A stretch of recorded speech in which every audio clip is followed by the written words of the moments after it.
உங்களை பார்த்து நிறைய பேர் உன்னை நினைச்சிருக்கலாம். என்ன நினைச்சிருக்கலாம்னா, இவன் முடிஞ்சிருவான், இவன் முடிஞ்சிருவான், இவன் பிள்ளை முடிஞ்சிரும், இவன் குடும்பம் முடிஞ்சிரும், இவன் கதை இதோட முடிஞ்சிருச்சு, இவன் வியாபாரம் இதோட முடிஞ்சிருச்சு, இவன் சரீரம் இதோட முடிஞ்சிருச்சு. நிறைய பேர் உங்களை சுற்றி இருக்கிறவர்கள் உங்களுடைய முடிவை பார்த்து கொண்டே இருக்கலாம். உங்க பிள்ளைகளுடைய முடிவை பார்த்துட்டே இருக்கலாம். இனி எழும்ப மாட்டான். வேதம் சொல்லுகிறது, சங்கீதக்காரனை பார்த்து அப்படிதான் சொன்னாங்களாமா, படுக்கையில கிடந்த இவன் இனி எழும்ப மாட்டான்.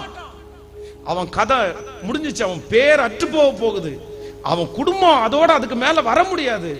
ஆனால் வேதம் சொல்லுகிறது, கர்த்தர் அவங்க நினைச்சிட்டு இருந்த நினைவை எப்படி மாத்துறார் அப்படின்னு சொன்னா, என் பிள்ளை முடியல, என் பிள்ளைய முடிக்க முடியாது, ஒரு விஷ பாம்பு, ஒரு விஷ சர்ப்பம் என் பிள்ளையினுடைய வாழ்க்கையை முடிக்க முடியாதுன்னு கர்த்தர் அத்தனை பேருக்கு முன்பாகவும் அப்போஸ்தலனாகிய பவுலை ஜீவனோடு காத்து கொண்டது போல இந்த சத்தத்தை கேட்டுக்கொண்டிருக்கிற அன்பு ஆண்டவருடைய பிள்ளையே, இப்பொழுது கர்த்தர் உங்கள் வாழ்க்கையிலே அனுமதித்திருக்கிற அந்த விஷ பூச்சியை பார்த்து பயப்படாதே, அந்த பிரச்சனையை பார்த்து பயப்படாதே, அந்த சூழ்நிலையை பார்த்து பயப்படாதே.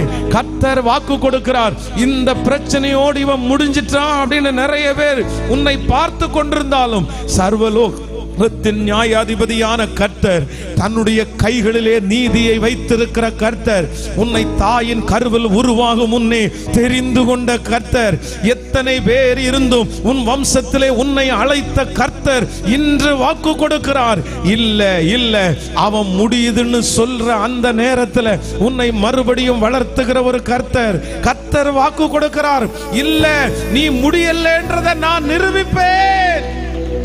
இந்த பிரச்சனை உங்களை முடிக்க முடியாது, இந்த வியாதி உங்களை முடிக்க முடியாது, இந்த அவமானம் உங்களை முடிக்க முடியாது. கர்த்தர் வாக்கு கொடுக்கிறார். ஹalleluya.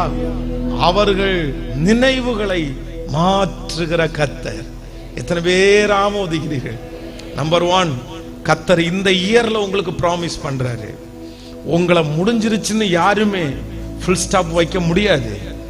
உங்களை முடிஞ்சிச்சு அப்படின்னு யாருமே கடைசி வார்த்தைய சொல்லி முடிக்க முடியாது. ஒரு தேவனுடைய பிள்ளை எப்போ திளிர்க்கிறான் அப்படின்னு இந்த உலகத்துல இருக்கிற யாருக்குமே தெரியாது. ஆமென் சொல்லுங்க.